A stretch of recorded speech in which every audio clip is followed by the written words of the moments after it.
Hi, this is Al again, and today's challenge is understanding the economic buyer. So as we've discussed in earlier videos, we always need to keep in mind that companies do not buy, people buy.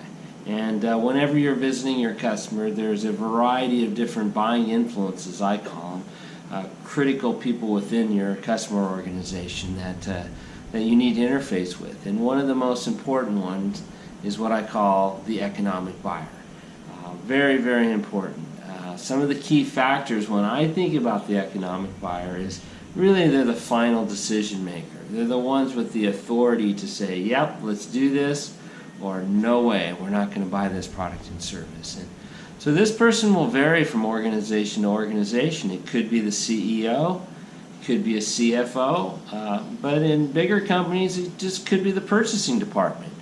Some of the larger companies will have buying authorizations for their purchasing departments to go ahead and make that decision. So it's very important as you're going in and you're working your account that you try to identify who the economic buyer is. Now, one of the other factors is these people can be quite insulated.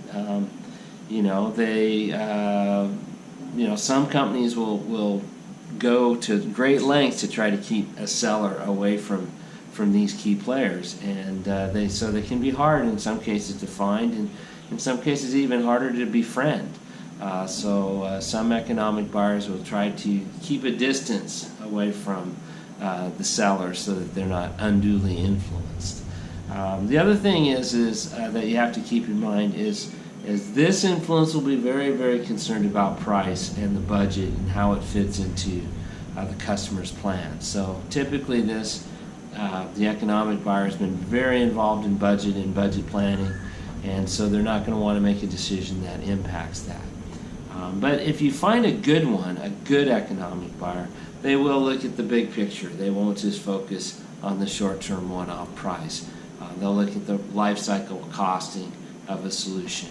What's it going to cost over time, not just today. But then again, sometimes you'll run into what I would term not such a good economic buyer, and they can turn out to be very focused on price.